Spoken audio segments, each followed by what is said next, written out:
Então, pessoal, prazer estar aqui com todos vocês hoje pela manhã. Eu sou a Emanuele, sou coordenadora da Liga, junto com a minha colega Alice. Temos, então, os nossos ligantes aqui com a gente também. Convidamos a quem sentir a vontade de abrir a câmera, que é bom a gente se ver, né, a carinha um do outro, se conhecer um pouquinho mais. E, então, né, agradeço novamente também a participação das palestrantes que aceitaram estar conosco aqui hoje, estar aqui. Então, passo a palavra para os meus colegas ligantes para em seguida a gente, então, iniciar o evento. Oi, pessoal, bom dia. Conseguem me escutar? O meu nome é Kathleen, eu sou ligante aqui da Liga, né? Entrei esse ano. Tem sido muito legal, assim, participar da Liga. E para a gente dar início, como a Manu fez maravilhosamente bem, vou falar um pouquinho sobre a sociedade. Né? A Sociedade de Psicologia do Rio Grande do Sul, ela foi fundada em 1959, antes, então, né, da regulamentação da nossa profissão de psicologia, e por isso ela foi a primeira organização a representar a classe profissional de psicólogos aqui no Rio Grande do Sul. E desde então ela tem sido um espaço assim de aprimoramento, né, não só teórico e técnico, mas também de troca de experiências, produção científica, né, e também de algumas atividades de inserção na comunidade, através não só dos comitês, né, da liga assim de produção científica, como a própria revista, né, da sociedade, mas também palestras, jornadas, mostras científicas, eventos como esse de hoje, alguns prêmios e atividades culturais. E tudo isso é divulgado pelas mídias sociais, então acompanhe a sociedade pelas redes sociais. Eu passo então a palavra para a Carol e desejo um bom evento para nós. Bom dia, eu sou a Carol, eu tô entrando na Liga esse ano também, e vou apresentar um pouco da Liga. A Liga visa incentivar estudantes recém-formados no início de suas práticas em psicologia. O grupo tem o objetivo de articular por meio de discussões, leituras, cursos e eventos. Também as diferentes áreas da psicologia, os desafios da profissão na atualidade para a captação e desenvolvimento de profissionais de suas carreiras. Então, a sociedade oferece para os estudantes recém-formados até 2 anos em psicologia um espaço para refletir sobre os temas inerentes a esse momento, proporcionando trocas, compartilhando experiências, informações e contribuindo para a construção de uma identidade profissional.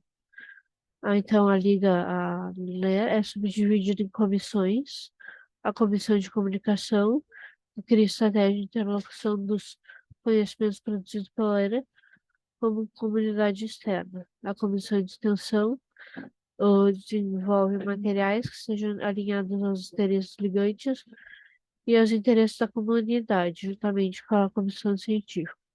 Então, eu faço parte da comissão científica, que procura estimular o campo da pesquisa da Liga, incentivando o desenvolvimento de habilidade para o âmbito profissional, e a administrativa, que faz a organização da agenda, dos eventos e das rotinas administrativas da Liga. Então, convidando a todos vocês de graduação e profissionais da psicologia, recém-formados, para conhecer nosso espaço na sociedade, no espaço da Liga. Então, sejam todos bem-vindos. E bem-vindo a esse evento também, proporcionado pela gente. Obrigado por passar para o meu colega Gustavo, que vai falar um pouquinho sobre o tema. Bom dia, pessoal, tudo bem? Sejam muito bem-vindos ao evento. Nesse momento, eu vou falar um pouco mais sobre o tema que será abordado aqui. Eu sou ligante, eu comecei esse ano na Liga também, está sendo muito interessante para minha trajetória pessoal e profissional. E falando um pouco mais sobre o tema, então, é que esse evento ele pretende discorrer sobre a prática do autocuidado nas rotinas dos psicólogos e como cuidar de si mesmo pode se tornar uma experiência rica, através de momentos bem simples. Então, basicamente, nós entendemos que quando nós nos dedicamos a nos cuidar, a nós mesmos, nós podemos experimentar uma sensação de muito bem-estar e propósito de vida. Por isso, o propósito desse evento. E agora eu passo a palavra para a colega Patrícia, que ela vai falar um pouco mais sobre os palestrantes. Bom dia, eu me chamo Patrícia, sou ligante recente, participando agora no último mês, e eu vou apresentar o currículo então das nossas palestrantes.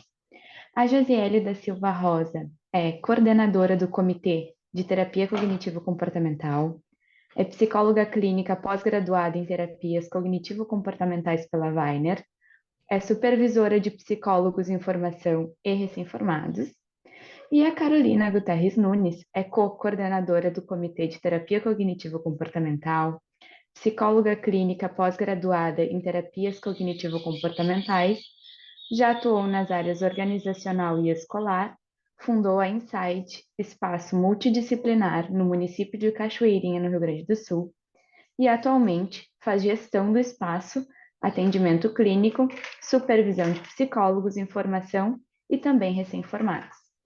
Eu imagino que esse evento tenha bastante assunto, né? Até pelo currículo das nossas palestrantes. E eu queria ver com vocês, meninas, como vocês preferem lidar com as perguntas. Se a gente pode interromper vocês, se preferem deixar mais para o final, como fica assim melhor para vocês?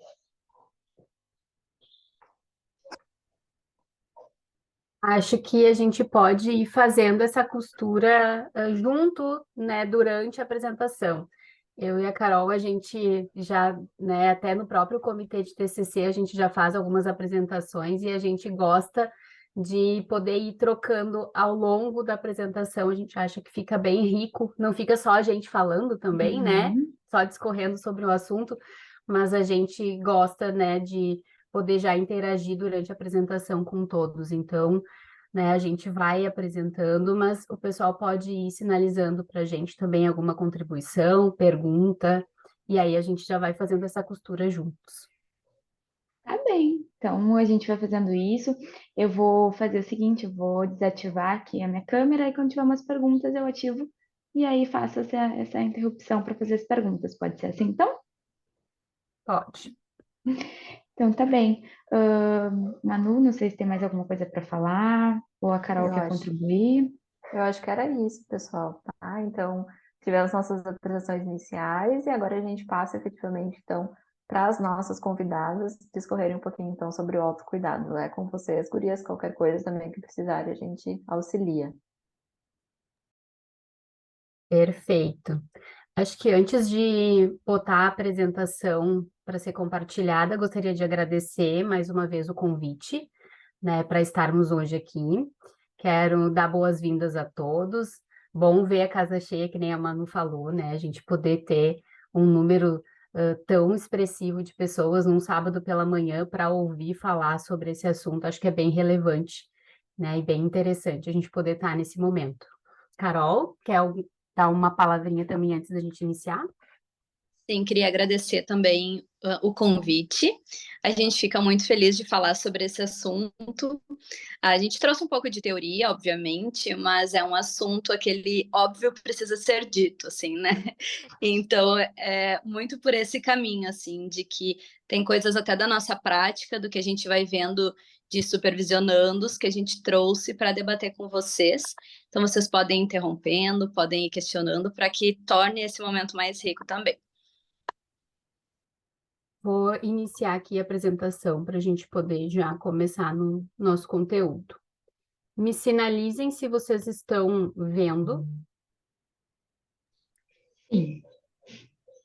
Certo.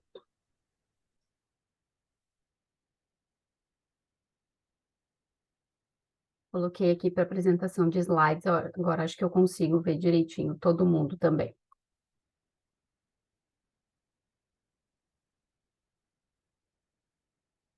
Eu colocar vocês onde eu consiga ver o conteúdo. Pronto. Bom, se tratando aqui, né, desse tema, né, em que a gente se propõe para falar hoje, eu e a Carol achamos interessante trazer alguns conceitos no sentido de autocompaixão que a gente achou relevante, né, para o tema. Então, um primeiro aspecto que a gente, né, conversou bastante enquanto a gente estava montando a apresentação foi a necessidade de uma desconstrução do próprio termo da autocompaixão, né? No sentido de fazer uma diferença de fato entre autocompaixão, vitimismo e autoajuda. Por que que a gente pensou nisso, né? porque muitas vezes a gente vai conversando até com os nossos pacientes, trazer para eles esses conceitos de autocompaixão, de autocuidado, e muitas vezes se tem uma ideia errada, né, no sentido de olhar a autocompaixão como uma forma de se vitimizar ou como, né, um aspecto de autoajuda. E a gente sabe que é muito mais do que isso. A autocompaixão, ela é uma atitude positiva e atenciosa, como a gente colocou aqui, em relação a si mesmo, diante de dificuldades, de falhas, de algumas deficiências intelectuais, né? Então, além de, né, ser algo nesse sentido, a gente entende também que a autocompaixão precisa acontecer como uma validação de sentimentos, de fato, né? Daquilo que a gente está sentindo, daquilo que a gente está percebendo, né? E para que a gente possa fazer, né, com que a autocompaixão seja um conceito aplicado nas nossas vidas, a gente vai diminuir um outro aspecto, né, que bate de frente com isso, que é autocriticismo e autocobrança, né? Geralmente, quando a gente fala desse conceito, todos esses três aspectos aí, eles estão bem ligados, né? Para aumentar a autocompaixão, a gente precisa diminuir a autocrítica e a autocobrança, né? Então, acho que esse é um conceito importante da gente ter em mente, se tratando de autocompaixão. Um outro ponto que a gente também pensou como interessante de trazer, né, nessa proposta de conceitos iniciais é a necessidade de nós, enquanto profissionais, também nos colocarmos, né, no lugar da gentileza e da autocompaixão. Porque, geralmente, né, os profissionais da psicologia têm alguns esquemas bem ativados, né? Então, padrões inflexíveis, por exemplo, é um deles, né? E a gente sabe que isso também vai impactar na questão de autocompaixão. Então, a gente precisa exercitar, né, esse movimento de também ser empático e gentil com a gente mesmo, né? Muitas vezes a gente faz isso para o nosso paciente. A gente chega e fala para ele, mas tu precisa ser mais autocompassivo consigo mesmo. Tu precisa olhar mais, né, para si, nesse sentido de tanta cobrança e tanta crítica. Isso vai levar a um padrão que não é positivo. Mas aí, quando a gente olha para a gente mesmo, muitas vezes a gente está se sacrificando, a gente está sendo inflexível, né, com o nosso autocuidado, com a nossa necessidade de descanso, muitas vezes. Então, acho que esse padrão para os psicólogos é um sinal de alerta e de bastante cuidado. Um outro ponto também que a gente vê como algo importante nesse primeiro momento de compartilhar é um outro conceito que, quando a gente fala de autocompaixão, a gente também vê bastante, né, que é a humanidade compartilhada, que é justamente esse aspecto, né, de sermos vulneráveis, imperfeitos, que as coisas não acontecem só com a gente, né, que a humanidade toda passa por diversas situações, assim como a gente passa, né, e quando a gente consegue olhar nessa perspectiva e que estamos nesse mundo, que coisas acontecem, que a gente vai estar vulnerável, que a gente não é perfeito, a gente consegue tirar um tanto da pressão de autocrítica, de autocobrança que pode existir. E aí a gente já consegue olhar as coisas de uma forma mais autocompassiva. Um outro aspecto que a gente também conversou, né, e achou interessante desses tópicos de conceitos seria atenção plena, né? E atenção plena voltada para a autocompaixão é realmente da gente poder observar as nossas emoções, observar os nossos limites, observar onde a gente poderia estar sendo mais autocrítico, onde a gente poderia estar se cobrando mais, trazer esse olhar de compaixão, né, de ser autocompassivo consigo mesmo através dessa ferramenta. Então, acho que de conceitos iniciais, a gente pegou, né, aspectos que a gente vê de fato, né, na nossa prática clínica como um todo.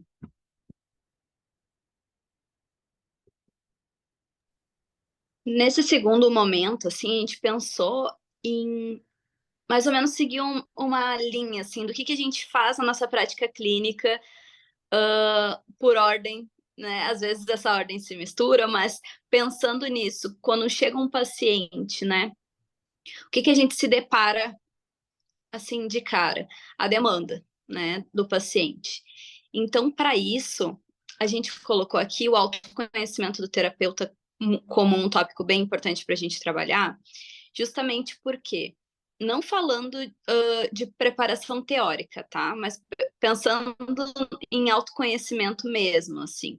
A gente precisa estar ciente de como nós estamos naquele momento para conseguir estabelecer esse limite também com o paciente.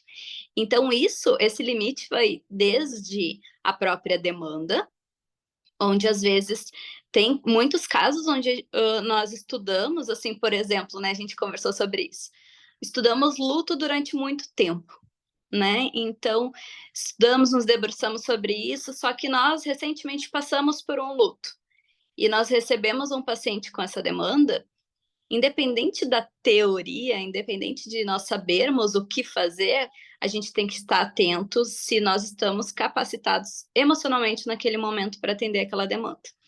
Às vezes as coisas se misturam, às vezes não, né? Às vezes é tranquilo, a gente consegue separar, mas para isso, a gente trouxe a importância do autoconhecimento como um todo, mas principalmente da psicoterapia. Né? A gente fala, psicólogo tem que fazer psicoterapia. Pensando nesse contexto, a gente colocou mais para frente também, psicólogo precisa de supervisão, psicólogo precisa de trocas, psicólogo precisa de muito estudo, mas sim, também precisa de psicoterapia, porque muitas vezes a gente não percebe o quanto a demanda do paciente nos atinge na nossa vida pessoal também. Então, nós colocamos ali entender os próprios limites para estabelecer limites para os pacientes, e não só no sentido de trazer para eles, mas também da gente conseguir entender. Esse paciente é o momento de encaminhar, esse paciente a gente recebe, mas a gente precisa de uma supervisão junto, né? Então, tudo isso, desde a carga horária que tu decidiu dedicar aos atendimentos também.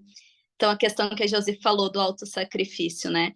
Às vezes a gente coloca, principalmente no início, assim, eu vou atender manhã e tarde.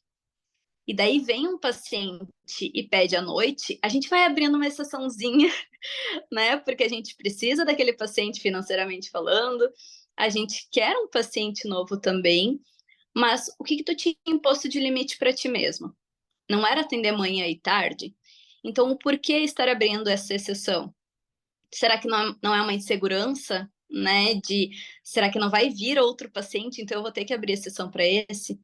Então, nesse sentido, nós colocamos esse tópico de entender os próprios limites para estabelecer esses limites também. O valor da sessão a gente vai falar mais aprofundado mais para frente, assim, mas também entra nesse tópico de saber o seu valor, de colocar esse valor também. O tempo que tu vai dedicar ao paciente fora da terapia, isso é muito interessante, porque tem pacientes e até transtornos específicos que são mais demandantes em WhatsApp, em ligação. Então, compreender que cada profissional tem o seu próprio limite, né, é importante. Por exemplo, eu e a Josi, nós trabalhamos juntas, somos colegas, participamos de comitê, mas cada uma tem um limite diferente, assim, do quanto aceita, digamos, né, vou usar esse termo, essa terapia estendida fora dos 50 minutos ali, né?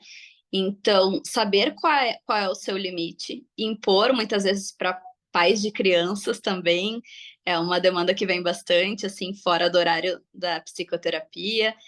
Então, entender isso para conseguir colocar isso para outra pessoa, né?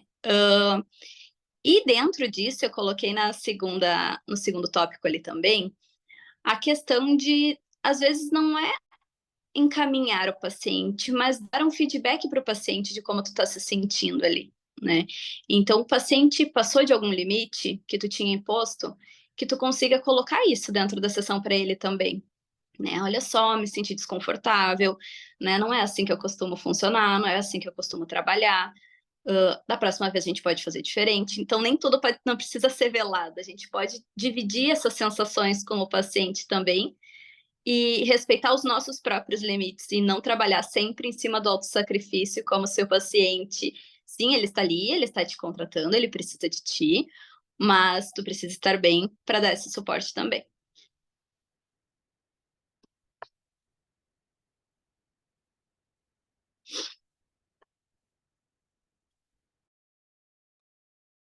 Um outro tópico que a gente conversou bastante também, pensando na apresentação, né? E nesse sentido do autocuidado, foi algumas questões quanto à rotina e agenda do profissional, né? Uma questão que a Carol já falou um pouquinho ali, né, de precificação e tudo, a gente vai falar mais adiante, né? Mas a rotina e a agenda, a gente precisa ter, de fato, um cuidado bem específico, porque a quantidade de pacientes, por exemplo, né? A gente precisa estabelecer dentro, né, de um limite, de um objetivo nosso, né? Para atender durante a semana, para atender nos turnos em que a gente vai se dispor, né? Essa é uma questão, bem como a Carol disse, às vezes a gente tem, né, a necessidade financeira, e a gente está falando aqui para vocês, né, dentro da liga de profissionais que estão formados em até 2 anos, então a gente sabe que é um período delicado muitas vezes, onde a gente ainda está formando a nossa carteira de clientes, né, onde a gente ainda está caminhando para uma estabilidade dentro da instabilidade que é, né, a vida autônoma da clínica, por exemplo. Então, esses aspectos são fundamentais da gente olhar, né? Um outro aspecto que a gente também considera extremamente importante no sentido de autocuidado é o descanso, né? Muitas vezes a gente vai enchendo a agenda, e o período de descanso ele vai ficando cada vez menor, e vai chegar um ponto onde o nosso corpo e a nossa mente vai cobrar isso da gente. A gente precisa olhar para a necessidade de descanso, né? E isso é muito subjetivo, né? Tem pessoas que vão preferir ter mais horas vagas durante o dia para conseguir descansar, tem pessoas que vão preferir atender mais do meio para tarde, para noite, porque preferem ter um horário de almoço mais estendido. Às vezes tem uma questão, né, de organização de uma logística com filhos, né? De repente vai levar para a escola, vai voltar, vai organizar almoço. Então, isso é uma questão subjetiva, mas que precisa ser algo de atenção para o profissional. Ele precisa estabelecer em algum momento esse período de descanso, né? Porque precisamos estar bem descansados para conseguir, de fato, atender bem também, né? Uma outra questão, se tratando dessa rotina, a gente sempre conversa muito, eu e a Carol, no sentido dos pacientes demandantes, né? Aonde a gente coloca esses pacientes, como é que a gente lida com esses pacientes para que não seja uma carga, né, tão pesada. E a gente gosta de colocar esses pacientes ou para o final do nosso expediente, que a gente vai atender e depois vai para casa, né? Então já vai se desconectar um pouco, já vai ser aquele momento, né, do final ali do dia, muitas vezes, ou então antes de algum outro horário que estava vago, né? Já na proposta realmente da gente se conectar com aquele momento, já ter tido um espaço, né, para conseguir organizar a demanda daquele paciente, para a gente conseguir pensar a respeito daquele caso com mais tranquilidade, né? Não estar engatando um paciente atrás do outro. Então, esse período de descanso, esse momento de organização de agenda, é algo fundamental para a gente estabelecer de fato uma rotina e uma agenda saudável, né? Que se faça realmente que se faça uma rotina de fato, né? Que seja algo ok para a gente, dentro dos nossos limites, dentro daquilo que a gente se propõe a fazer, dentro do que nós estabelecemos como objetivo, né? Isso é subjetivo, né? Isso pode ser algo que para algum profissional, uma agenda com 40 pacientes é ok, para outros, uma agenda com 20 é ok. Né? Para alguns, eu preciso atender no máximo 5 pacientes por dia. Outro pode se ver ok atendendo 10, né? A questão não é só a quantidade, mas é sim o olhar que a gente vai ter sobre isso, né? Se para mim está desgastante demais atender 10, eu tenho que entender que o meu limite é menor que isso, então. E poder organizar essa rotina e essa agenda a partir, né, desse olhar para o nosso limite. Um outro aspecto que a gente não pode deixar de falar são as férias do profissional, né, da psicologia na clínica. Isso é uma questão, né, que muitas vezes fica de lado. A gente acaba fazendo aquele movimento, né, de preencher a agenda, de colocar os pacientes, de ir organizando isso, e muitas vezes as férias vão ficando em segundo, terceiro, quarto plano, né? E aí a gente se vê no final de um ano, por exemplo, extremamente desgastado, cansado, e aí pensa, nossa, mas não posso tirar férias, porque agora já é um período onde os pacientes meio que dão uma debandada, né, geral, assim, como é que agora eu vou tirar férias, não vou atender aqueles que sobraram ainda, né? Então, tem a necessidade de uma mudança de pensamento da gente em relação a tudo isso também, né? Porque é algo que a gente precisa organizar. E essa organização, na verdade, ela precisa acontecer desde o início do ano, ao longo do ano, para que a gente chegue no final do ano e possa ter, de fato, organizado isso financeiramente, logisticamente, para então a gente poder estar tranquilo para este período de férias.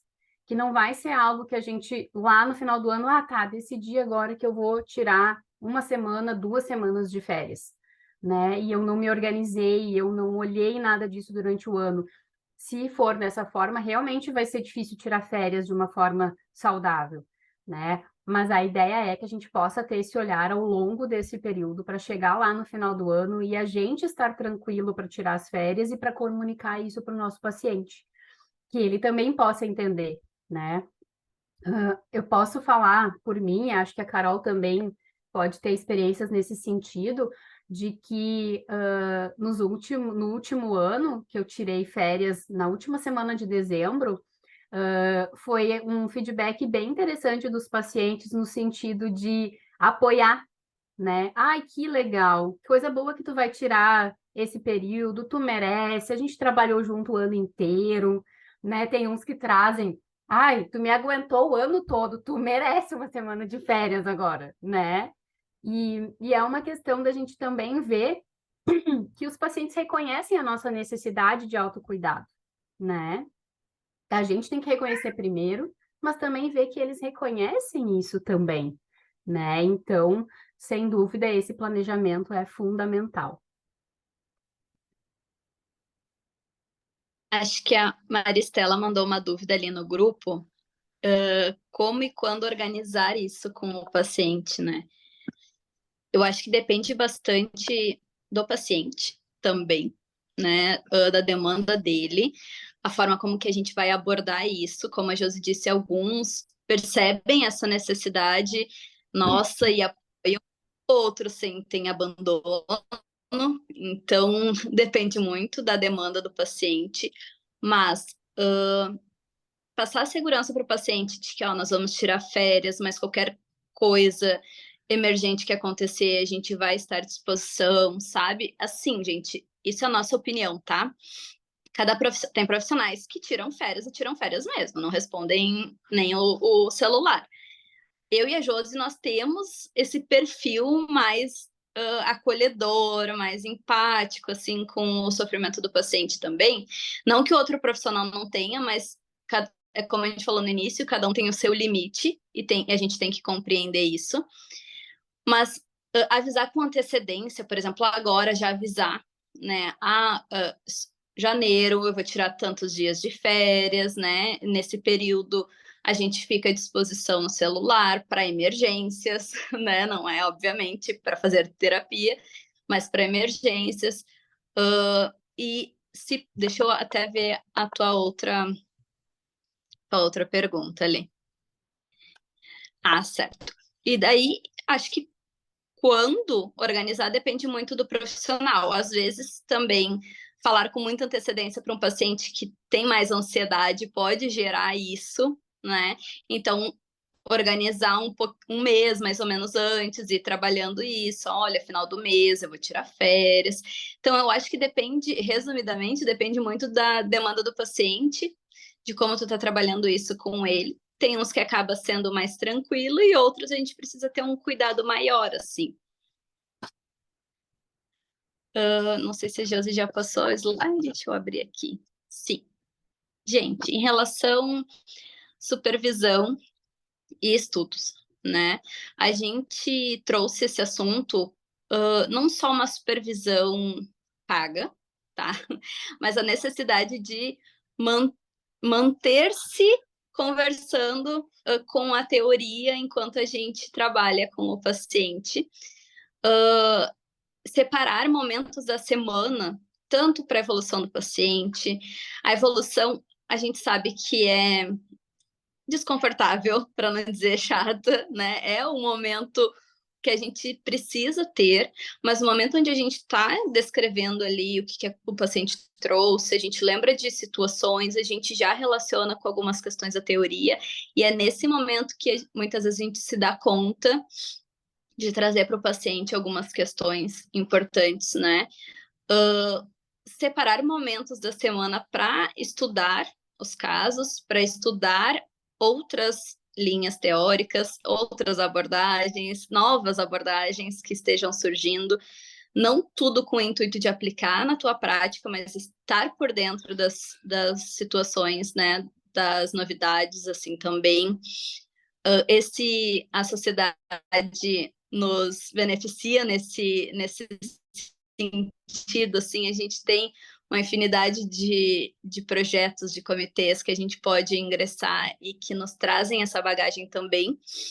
Pensando agora, falando bem sincero, assim, né? Se a gente for pagar uma supervisão, assim, com um profissional, a gente vai pagar 200 e poucos, R$ 300, né? A supervisão.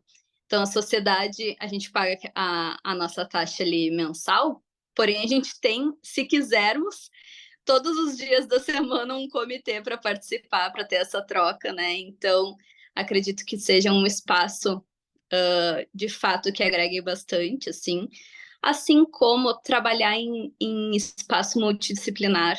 Isso é algo que eu e a Josi, a gente teve, assim, de experiência. Travei para vocês? Não?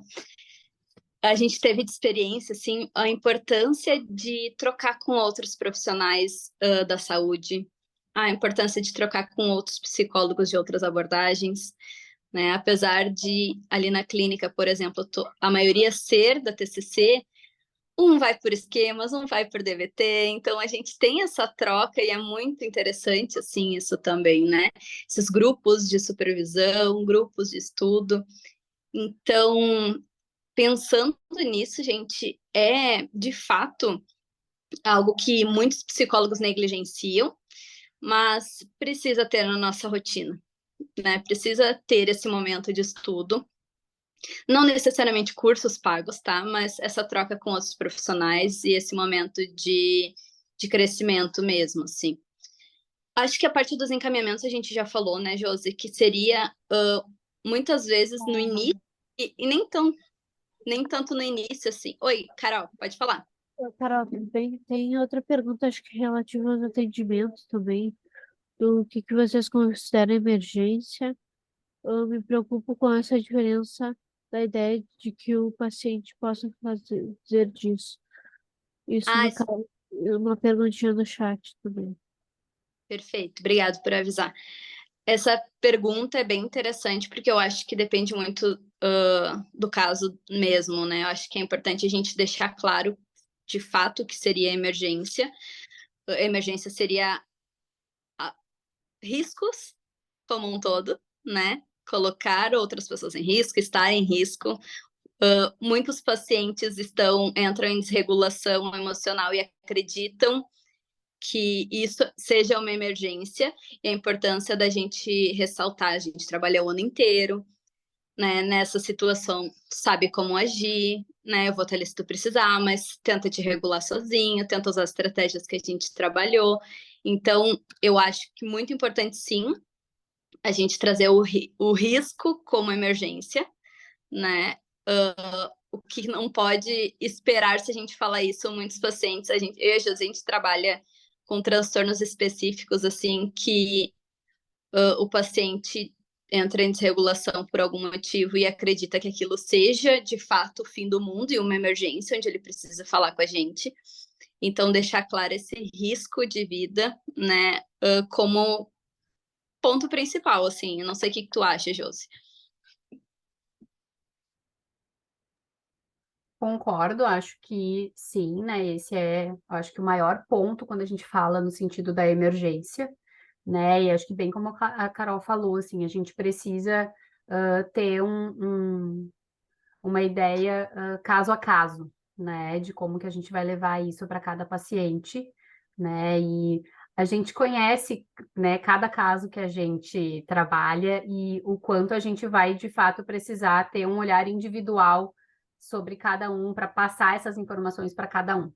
A gente sabe que, né, talvez um comunicado padrão não vai funcionar, né? Vai precisar ter a especificidade ali, dependendo do transtorno, como a Carol falou, né? A gente trabalha bastante com transtorno borderline, por exemplo, e a gente sabe que esse é, né, um grande tópico quando a gente fala desse transtorno, da necessidade, né, de estar muito conectado com o terapeuta, né? E nesses períodos de férias a gente precisa estabelecer, de fato, né, um limite adequado, ajustar isso com esse paciente numa preparação talvez maior do que para os outros, né? Mas acho que é muito nesse sentido mesmo, Carol. Só para finalizar, então, só para passar de novo para vocês, a gente colocou a parte dos encaminhamentos ali. Muitas vezes, não só, gente, no início da vida, a gente trabalha com vários colegas, nós já passamos por algumas situações assim, dos padrões inflexíveis do terapeuta, né? De achar que, não, eu vou tentar mais um pouquinho, eu vou estudar mais um pouquinho, eu vou dar conta disso sozinho. E na verdade, nem sempre é sobre nós mesmos, assim, sabe? Às vezes a gente precisa entender a importância de encaminhar para outro profissional, segurar o paciente para que a gente se valide como um bom profissional não é funcional, né? Então a gente tem que entender nossos limites e fazer os encaminhamentos necessários, inclusive entender o momento de encaminhar para psiquiatria, para outras áreas também. Eu já tive muitos profissionais que pensam, e que de fato às vezes a gente pensa também assim, né, de ele recém entrou, eu já vou encaminhar para o psiquiatra. Parece que o nosso serviço não está funcionando, assim, é uma sensação de incapacidade, assim, né? Mas sim, às vezes é necessário, né? E a gente precisa entender o momento de fazer esses encaminhamentos também.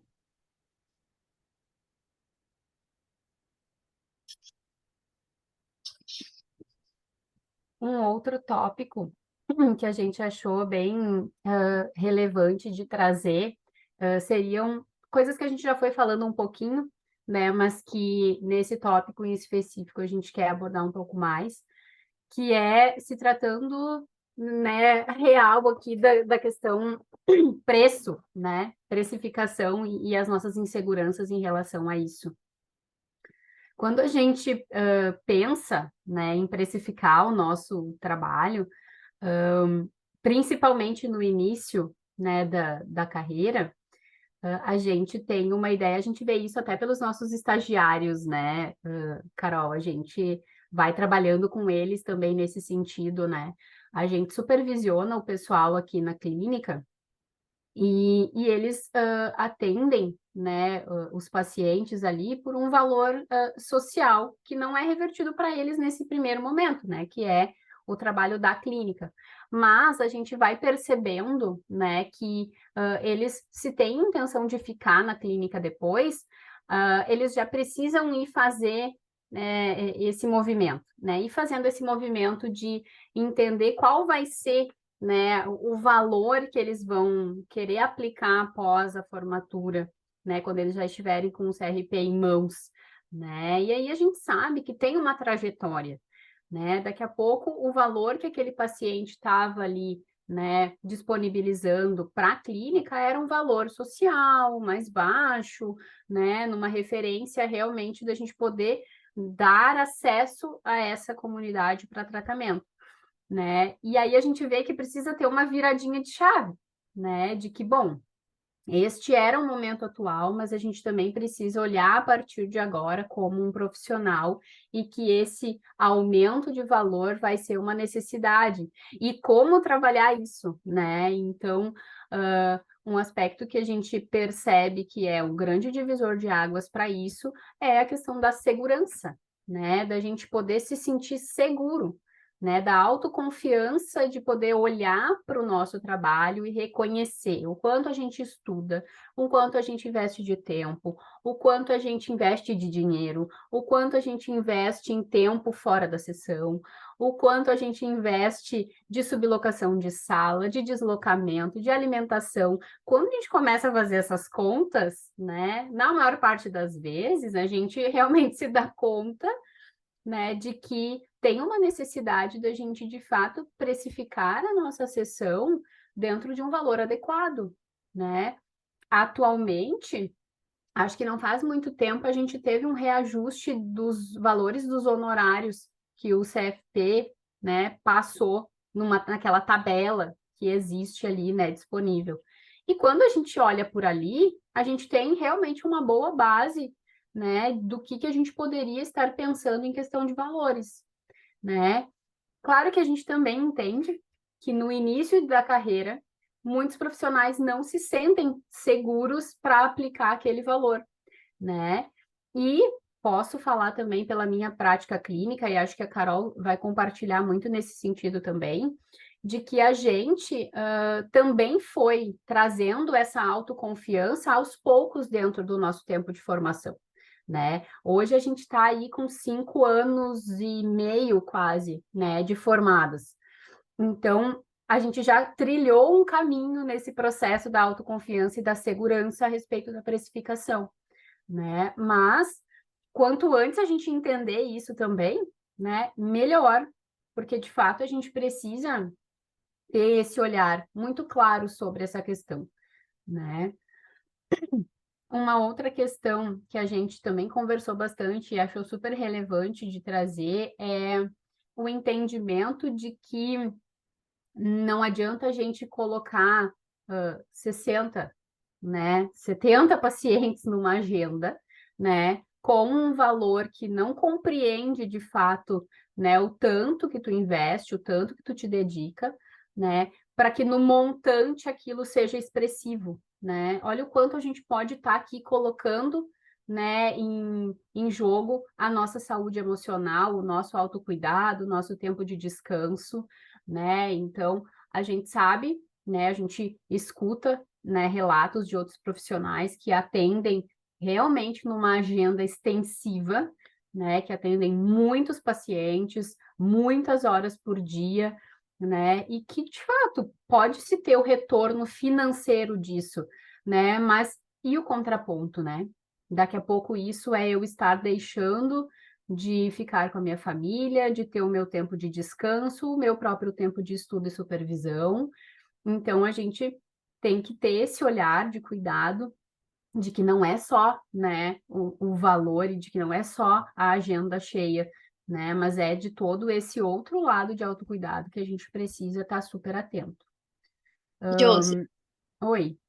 para eu fazer uma colocação aí, antes que eu me esqueça, que passe, da importância da organização financeira também nesse ponto, né? Eu acho que é uma das coisas que eu mais escuto do pessoal, assim, que a gente supervisiona eu não aprendi isso na faculdade, né? Eu não aprendi gerenciar meu dinheiro, né?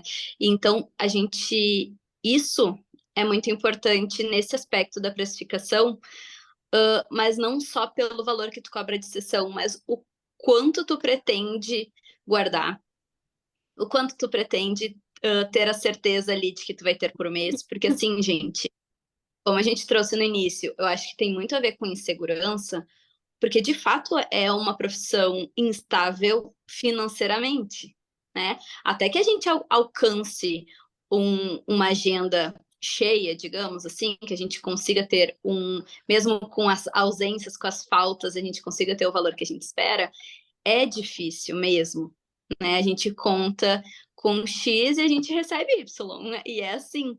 Então, a importância, assim, de buscar compreender essa parte financeira, assim, não contar com o tanto, tirar os 20% ali de quebra, sabe? Entender que eu consigo viver com X. Tá falhando para vocês? Falhou para vocês? Falhou um pouquinho, mas agora acho que já Falhou? voltou. Se eu consigo se eu consigo viver com X, então vai ser esse X que eu vou viver e o restante vai ser para a caixinha, sabe? Então, conseguir organizar a vida financeira nesse sentido traz uma segurança, quebra aquela crença de escassez de muitos profissionais autônomos também, assim. Então, a gente ter essa segurança financeira é importante também para que a gente consiga fazer essa precificação. Exato, eu acho que uma frase que eu gosto muito de trazer para a minha vida, e falo isso com supervisionandos, e falo isso em terapia pessoal até também, é de entender que a gente busca para a nossa carreira estabilidade em meio à instabilidade, né? Somos autônomos, lidamos com as pessoas, então a gente sabe que um caminho natural dentro, né, da área clínica é a desmarcação, é a falta, é a desistência, são, né, as épocas, né? Então ali tem alguns períodos que a gente sabe que tem uma diferença, né? Então férias de janeiro, fevereiro, dá uma baixa, né? Férias de julho, dá uma baixa, né? Tem períodos onde a gente percebe o contrário, percebe a alta, né?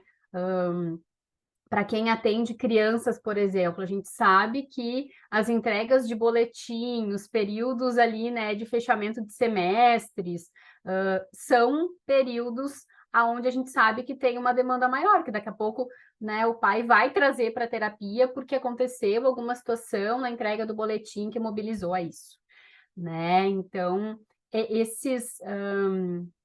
esses conceitos que a gente vai percebendo ao longo do tempo são importantes para a gente ir montando a estratégia da nossa prática, né? E tudo isso vai fazer com que a gente, de fato, vá se desenvolvendo dentro desse caminho da carreira, né? Então, acho super relevante tudo que a Carol falou e acho que é um ponto delicado, muitas vezes, até para a gente mesmo conversar com outros colegas, né? Difícil a gente ver alguém perguntar quanto é que tu cobra, né? Qual é o teu valor de sessão, né?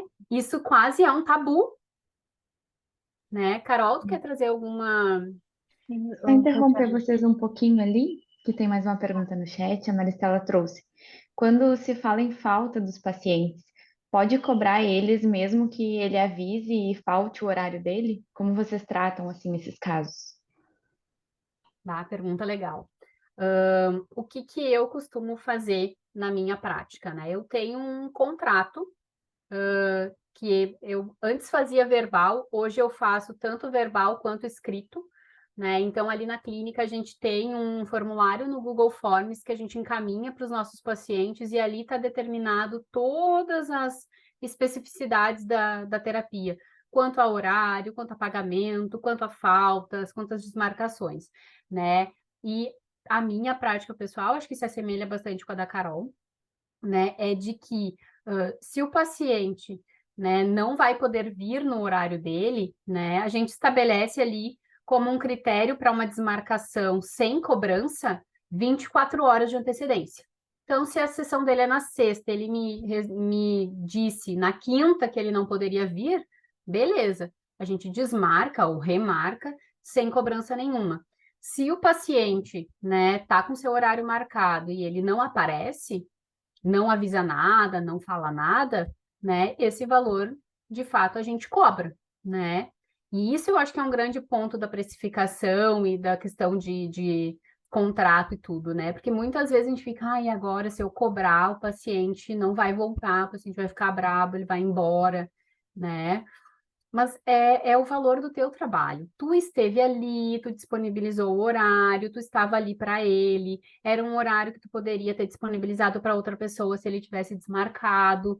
Então, tem todo esse olhar que a gente precisa ter. Eu não estou te cobrando só porque eu quero me vingar que tu não veio, né? Mas é porque teve todo um processo até chegar aquele momento. Eu estudei o teu caso, eu fui para supervisão, eu estudei algo, eu fiz um plano de ação para trazer para ti, para aquele momento de sessão.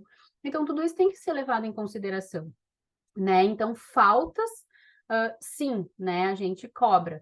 Desmarcações, a gente tem, né, o cuidado dessas 24 horas de antecedência, aí não cobrar, né? Mas isso também é algo que o próprio profissional pode ir estabelecendo.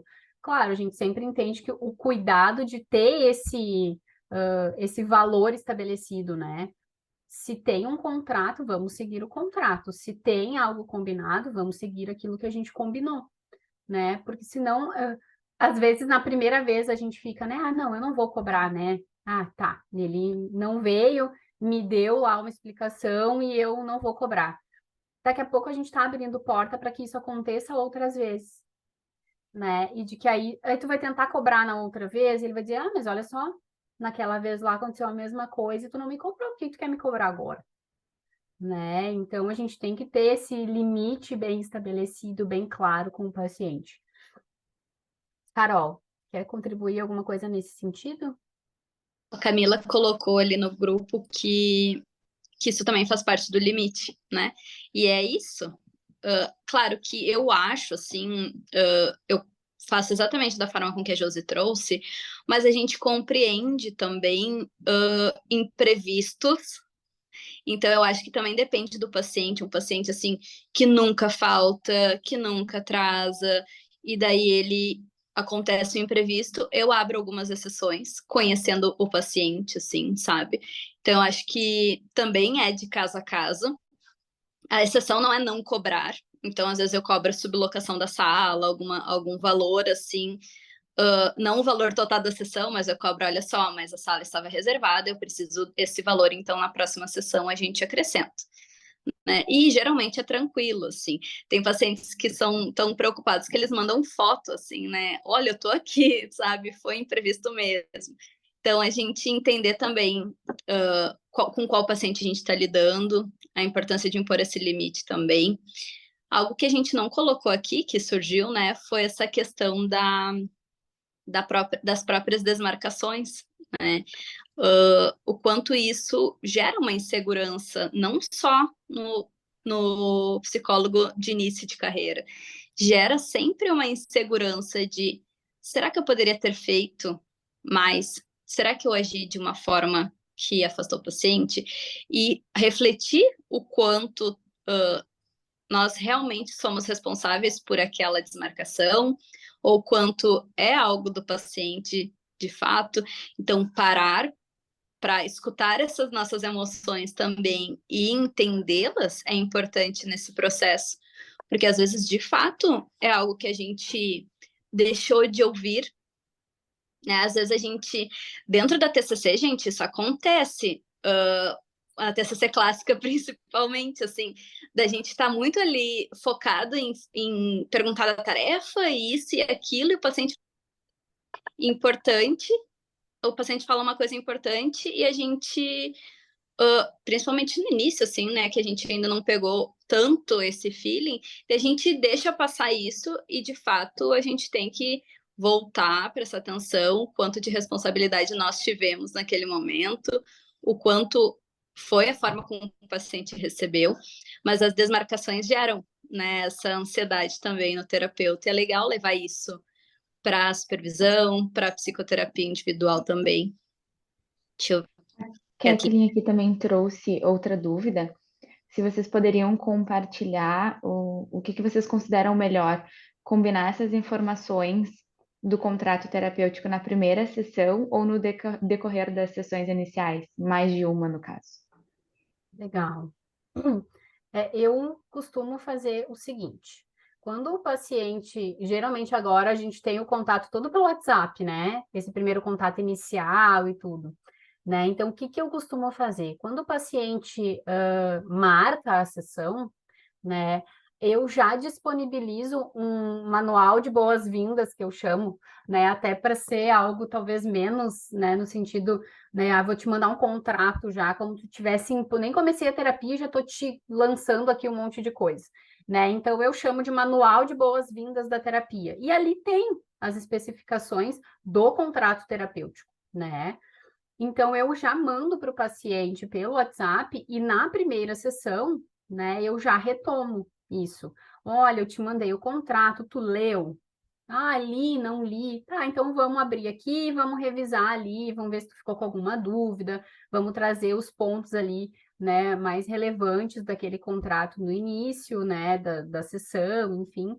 Então, eu, na minha prática, já costumo fazer dessa forma, então cabe bem numa primeira sessão. Eu acabo não vendo necessidade de ir estendendo isso para mais sessões.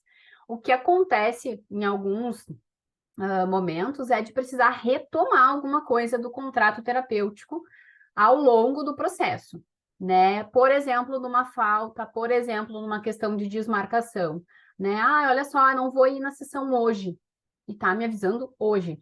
Mas por quê? Ah, não, porque eu marquei uma consulta médica, né? Tu sabia que tu tinha o teu horário de terapia marcado, tu marcou uma consulta médica no mesmo horário e tu tá desmarcando comigo agora, né? Então, olha só, lembra lá no nosso contrato terapêutico que a gente tinha um combinado de desmarcações, pelo motivo que fosse, precisar ser com 24 horas de antecedência, né?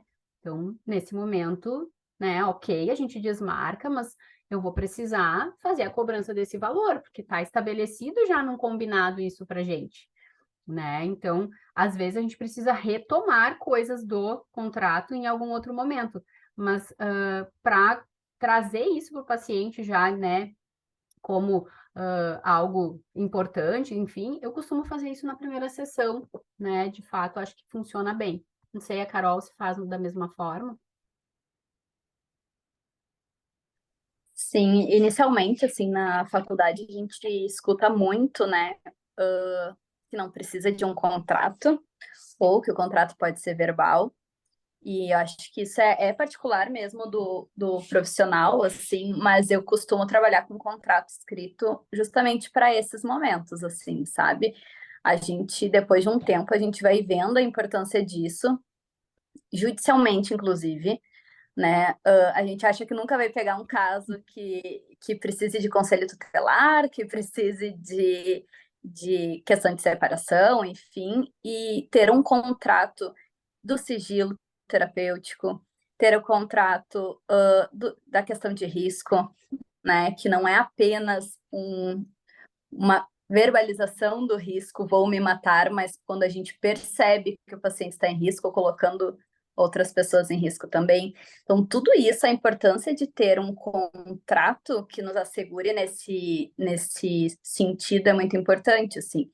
E eu costumo fazer como a Josi, a gente manda, eu falo na primeira sessão de desmarcação, sigilo terapêutico, é basicamente o que eu converso, né? Mas depois eu mando o contratinho com tudo, assim, a questão dos pagamentos, como que o paciente escolheu fazer os pagamentos. Então, tudo está ali naquele formulário, assim, né? Como nós não temos essa obrigação do contrato formal, né? Tem até uma advogada que ela é de psicólogos, que ela orienta que tenha o contrato escrito contrato mesmo, tá? Mas eu ainda não faço dessa forma, assim, né? Eu mando, como a Josi disse, assim, combinações da prática, né, do processo terapêutico, para não ficar aquela questão tão formal que muitas vezes o paciente fica inseguro nesse sentido, assim, né? Então, naturalizar um pouco, humanizar um pouco, eu acho que é interessante, mas não deixar de ter, né, o contrato. Exato. Bom, para a gente, acho que finalizar esse tópico, né, acho que fazendo o link, né, da precificação, né, de tudo isso que a gente falou, com a questão de autocuidado, né, de autocompaixão, é justamente da gente entender os nossos limites, da gente poder olhar para todos esses aspectos, né, entendendo, né, aonde a gente está em meio a tudo isso, né, e de como que a gente vai olhar, de fato, né, para a gente mesmo dentro de cada uma dessas situações, né, porque né, comum, nós somos humanos, né, lembra lá da questão de humanidade compartilhada, nós somos humanos, então a gente vai sentir, por exemplo, se um paciente disser para a gente, eu não vou te pagar, né? Eu não li o contrato, eu não concordo com isso, mesmo sabendo que, né, fez todo um processo. Então, isso vai nos chatear e isso pode entrar, né, daqui a pouco, num sentido de uma cobrança. Mas será que eu fiz errado? Será que realmente, né, eu deveria ter feito de outra forma? Por que que ele está reagindo assim? Se isso é algo que é para ser feito, por que que teve essa reação? Será que eu errei? Né? Então, acho que a gente tem que estar muito atento, né, realmente aos nossos limites, a como que a gente vai olhar para tudo isso, para não esquecer do nosso autocuidado, né, em meio a todas essas questões. Da nossa apresentação, era o que a gente tinha pensado em trazer para vocês. A gente achou um tema, né, realmente muito interessante. Vou parar com o compartilhamento aqui para a gente poder se ver todo mundo. A gente achou um tema realmente muito relevante. Eu acho que o profissional de psicologia, né, pode muitas vezes ter uma ideia, né, de que porque somos profissionais, né, a gente está com tudo resolvido, a gente não tem dúvida, a gente não tem medos, a gente não tem as nossas questões, e bem pelo contrário, né, gente, a gente tem tudo isso, e ainda mais o conhecimento, né, que muitas vezes é difícil de aplicar em si mesmo a respeito de tudo isso. Então, é um tópico extremamente relevante da gente seguir conversando sobre, né, sempre que possível, né, seja com profissionais recém-formados, seja com profissionais já há muito tempo, né, isso é uma questão que até me lembrei agora de uma colega, enfim, né, que está há muitos anos, realmente, assim, muitos anos, gente, na profissão, e que se desgasta num nível extremamente, sabe, complicado de ver, né, o tanto que ela se desgasta em todo esse tempo, assim. E acho que eu fico, né, realmente mobilizada com isso, porque percebo que tem como ser de uma outra forma, que a gente já consegue olhar isso de uma outra forma hoje, na necessidade do autocuidado, da autocompaixão, né, dentro dos aspectos da nossa carreira, da nossa profissão, né? Então, acho que é algo que a gente precisa levar adiante, né, toda essa necessidade de autocuidado, né, da gente dentro da nossa prática clínica. Quero agradecer mais uma vez, né, pela oportunidade no evento e, né, se tiver mais perguntas e contribuições, eu e a Carol estamos abertas também para ouvir mais de vocês. Tem mais uma pergunta, meninas, a respeito do contrato, ainda se for possível responder, que a Maria coloca assim: vocês colocam no contrato que é possível que o paciente seja encaminhado, se necessário? No contrato, eu não coloco isso, assim. Eu acho que eu acabo conversando bastante com o paciente durante o processo terapêutico, assim, né? Eu acho que é algo que precisa ser conversado, e é bem aquilo que a gente falou de, dependendo da demanda do paciente, como a gente vai abordar isso também. Eu tive um caso, inclusive, agora vou abrir para você, agora há pouco, que a paciente trocou de cidade. Ela era minha paciente e do psiquiatra da clínica. E lá nessa outra cidade, ela teve uma crise bem forte, assim, de desregulação, foi internada e a gente conversou com ela de que não poderíamos seguir o atendimento online, que ela precisaria procurar um profissional, que a gente ficaria com ela até ela encontrar um profissional lá da cidade dela, enfim. E foi muito difícil, assim, sabe? Ela disse, não, então eu vou voltar para ir, porque eu não posso ficar sem atendimento de vocês, assim. Então, como a gente vai abordar isso mesmo que a pessoa não tenha um esquema de abandono, qualquer coisa nesse sentido, é muito difícil no momento de muita vulnerabilidade a gente ter que fazer isso, assim, né? A gente tem que seguir também o nosso código de ética, a gente tem que seguir nossas regulamentações, né? Então, colocar isso para o paciente também, né? De que a gente vai seguir apoiando, mas que ele precisa procurar um profissional da cidade dele, enfim. Então, eu acho que é muito mais funcional a gente ir trabalhando isso em sessão, quando a gente sentir essa necessidade de encaminhamento, do que já colocar isso no contrato terapêutico antes. Eu não sei a opinião de vocês, o pessoal no geral pode contribuir que já atende, assim, né? Mas, Josi, também, o que tu acha disso? Eu geralmente não costumo colocar esse aspecto no contrato, mas trago bastante isso, principalmente nas primeiras sessões, porque de fato é onde, não que isso não vá acontecer depois, né? Mas geralmente nas primeiras sessões é onde a gente vai mapeando realmente o caso do paciente, entendendo as demandas, e ali a gente já pode ter uma perspectiva se a gente dá conta ou não, né, desta demanda. Então, neste momento, eu procuro sinalizar para o paciente: olha, a gente vai ter sessões iniciais que são bem avaliativas para eu te conhecer, entender a demanda e, inclusive, saber se eu sou a melhor pessoa para te atender, né? E caso eu perceba que não, eu posso sim vir a conversar contigo sobre um encaminhamento para um outro profissional que vai te atender realmente, né, no que tu precisa, o que tu vai necessitar, talvez eu não possa te dar, e aí a gente vai conversar sobre, né? Eu acho que é uma maneira bem realista de trazer isso para o paciente, né? Mas acho que funciona melhor dessa forma, né? Trazer esse aspecto durante o processo terapêutico, né? Porque é quando a gente vai vendo a necessidade de fato disso acontecer ou não. Uhum.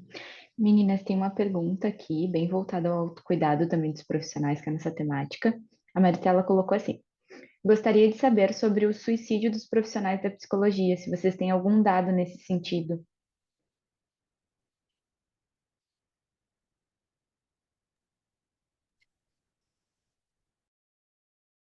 Pode falar, Carol. Não, eu ia falar dos profissionais. A gente ouviu muito falar dos profissionais de saúde como um todo, né? O aumento que teve, mas eu acho que dados mesmos, assim, eu não tenho para te passar agora, mas a importância de saber que desde 2017, mais ou menos, ali, eu sei que o número aumentou em 80%. Era a última estatística do OMS que eu lembro, assim, dos profissionais de saúde como um todo. Dos profissionais de psicologia, eu não tenho nenhum dado para te passar, assim.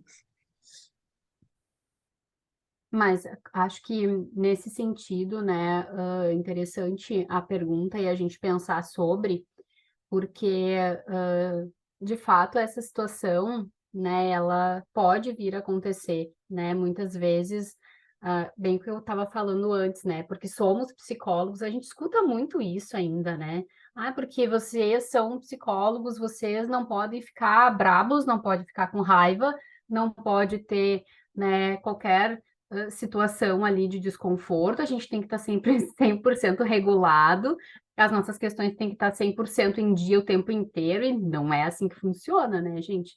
O profissional da psicologia, o profissional da saúde, ele também fica doente, né? E, inclusive, pode ficar doente no campo da saúde mental, né? O psicólogo pode ficar deprimido, pode ficar ansioso, pode ter um transtorno, né?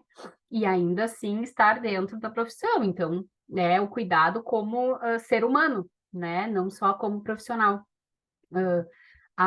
Eu também não tenho dados específicos nesse sentido, mas lembro de muito tempo atrás, na época da nossa graduação, de infelizmente a gente ter tido contato com uma colega, né, que estava em formação com a gente e que infelizmente cometeu suicídio.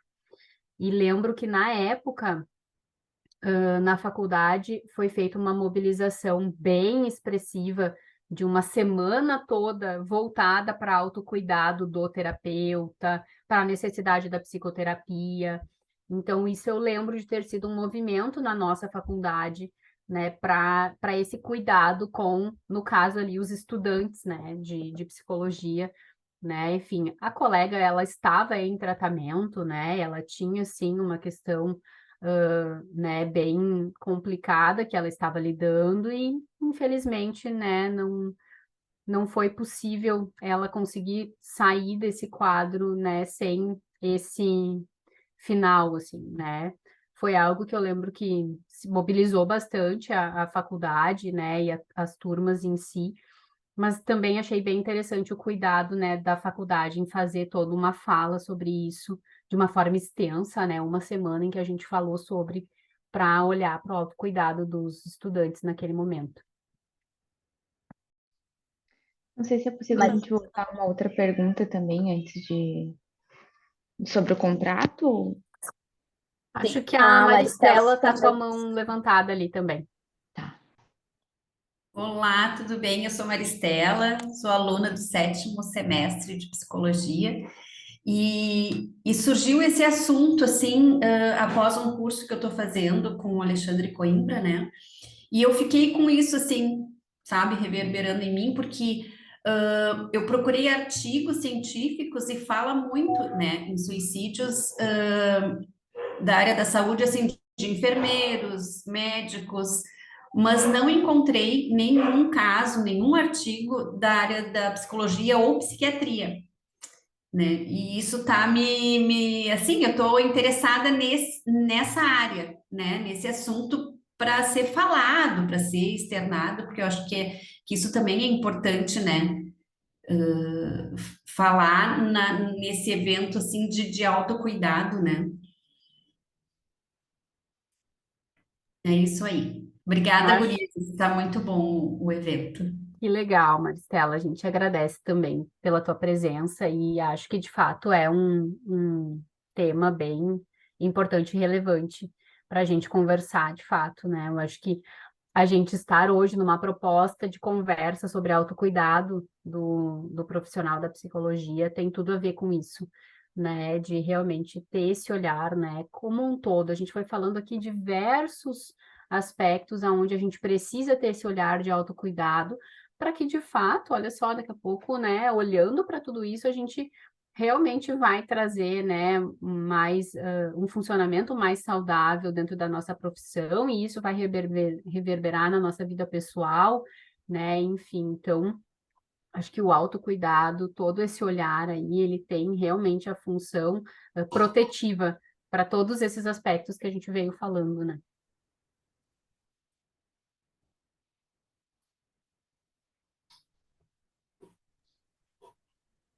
Mais A alguém pergunta da quer contribuir com essa temática do suicídio? Não? Tá. Então, mais uma pergunta aqui, meninas, para você sobre o contrato, sobre fazer constar explicitamente que o caso será levado para supervisão ou poderá ter aspectos utilizados para produção científica. sim, isso sim. Acho que isso é uma prática que a gente tem desde a faculdade, assim, né, do estágio, de deixar claro para o paciente isso. Muitas vezes surge a dúvida, né, e a gente fala do sigilo, né, da não exposição da pessoa e sim do caso, mas é extremamente necessário que isso seja feito, né, para, como a gente falou lá no início, para que a gente consiga resguardar isso.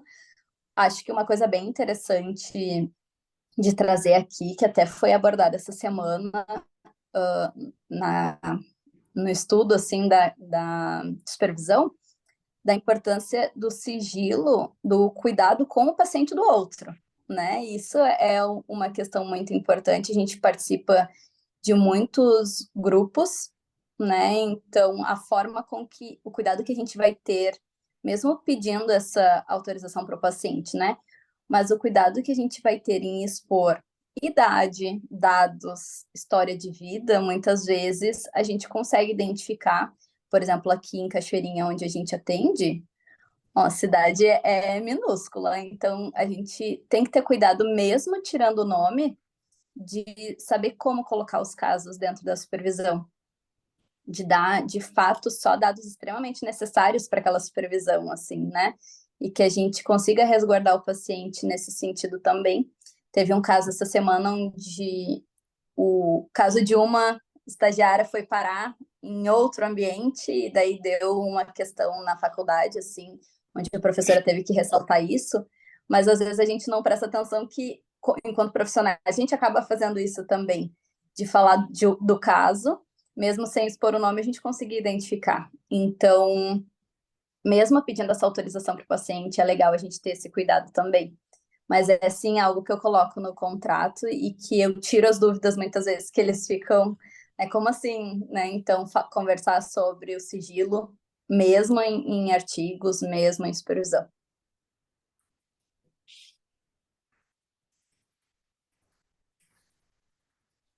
Obrigada, meninas. Algo Minhas mais? perguntas era isso. Eu Eu gostei acho. bastante. Pode falar, mano. Não, pode falar, Carol, pode ir continuando, daí depois eu concluo. Não, eu ia dizer que eu gostei bastante. A gente estava preocupado, assim, de qual caminho seguir. Então, dentro, né, da apresentação hoje, daí a gente deu uma lida nos materiais que vocês já tinham trazido da Liga ao longo desse tempo, assim, daí a gente disse, não, vamos tentar ir mais para a prática, mais pro dia a dia do profissional, assim, as coisas que às vezes não são tão debatidas para a gente trazer isso para vocês. Então, a gente espera que vocês tenham gostado bastante, que tenham aproveitado. E a gente se coloca também à disposição, né, no Whats, nas redes sociais, para vocês tirarem dúvidas que vocês possam vir a ter. Só agradecimentos, pessoal. Muito obrigado mesmo pela oportunidade. Espero que tenham, né, tido esse sábado pela manhã aí de aprendizado, crescimento, né? Para a gente foi bem importante também trazer esse tópico, então só tenho a agradecer. Nós que agradecemos, eu sou a Alice, então, uma das coordenadoras da Liga. Estava sem luz, entrei um pouquinho depois, mas muito rica a fala de vocês. Agradeço bastante o convite. Acho que agregou bastante. A proposta de vocês de trazerem coisas da prática, acho que faz toda a diferença, porque realmente às vezes são pontos que a gente acaba não vendo, né, nos espaços da faculdade, são dúvidas que todo mundo tem, às vezes não tem um espaço muito para troca.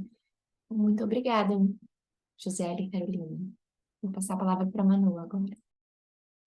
Josi e Carol, com certeza vocês conseguiram fechar com chave de ouro o nosso trimestre de estudo sobre o autocuidado. A gente se voltou muito a olhar para essa prática que durante a faculdade talvez não se pense tanto sobre o autocuidado, a gente leu muitos artigos que falam sobre isso, né? Então, que falta um pouquinho desse olhar, e que bom que na Liga a gente conseguiu expandir um pouquinho mais, e que legal a gente ver a prática de vocês duas, que vocês também levam isso para os estagiários de vocês, que vocês estavam nos trazendo, né? O quanto é importante ter esses profissionais de referência, né? De que trazem o autocuidado para a prática e que conseguem olhar para esse espaço, não só para a teoria, como vocês trouxeram ali no início, né? Que sim é importante, mas olhar para esse viés também é muito importante. Então, novamente agradecer vocês, né? Dizer que é uma honra ter vocês aqui, né? São duas coordenadoras de um comitê da sociedade que a gente sabe que tem uma construção muito, muito importante também, né, para o pessoal. A gente está recebendo muitos agradecimentos também no chat, então isso reflete um pouquinho que o pessoal também, né, gostou, que também fez sentido.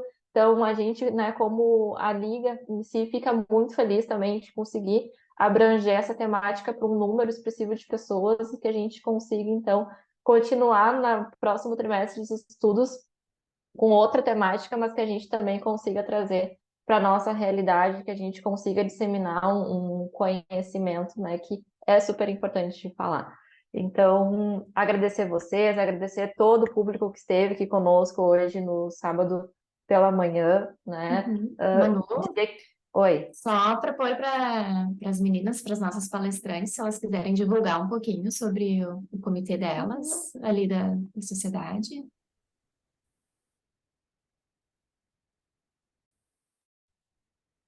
Acho que sim, Alice, bem lembrado, né? O TCC, o comitê de TCC, ele acontece nas quintas-feiras pela manhã, das 10 às 11h30. A gente tem, né, um cronograma já pré-estabelecido que a gente faz no início do semestre, né? A gente, nesse semestre, se preocupou em trazer, né, uma diversidade, né, de formas da gente trabalhar conteúdos. Então, a gente teve momentos de estudos, né, baseado em capítulos de livro, a gente teve seminários, a gente teve já, né, estudos em artigo. Então, a gente tem, né, temáticas diversas, a gente caminhou já esse semestre por algumas temáticas, né, no sentido de ansiedade, né, de também trazer um mês inteiro voltado para transtornos de personalidade. A gente trabalhou também, né, um livro da Judith Beck, foi bem interessante, que são de desafios clínicos, né, como manejar certos desafios clínicos, né. Então, o comitê está, né, com uma ideia, assim, de também poder ter, além da TCC clássica, aspectos das TCCs contextuais, que, na verdade, é onde eu e a Carol, a gente também gosta bastante de circular, né, além da TCC clássica. A nossa formação, né, em pós-graduação é TCC clássica, mas a gente foi, ao longo da nossa prática, se encaminhando muito também para as TCCs de terceira onda, né, então a gente gosta bastante, tem bastante disso no comitê, né? Então, e a gente quer cada vez mais poder estar seguindo por esse caminho também, né? De terapia do esquema, de DBT, de autocompaixão. A gente gosta bastante, a gente quer cada vez mais poder trazer dessas temáticas também. Então, né, se alguém tiver interesse, vai ser um prazer também a gente receber vocês por lá. Que ótimo, meninas. Fica a divulgação, fica, né? Então, para quem tiver interesse, pode entrar em contato com a sociedade ali pelas redes sociais ou pelo WhatsApp. Em seguida, alguém responde para poder entrar também no Comitê das Meninas.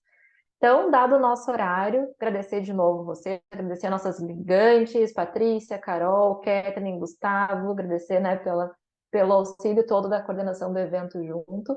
Então, ficamos por um próximo evento, meninas. Obrigada. Um bom sábado para todos.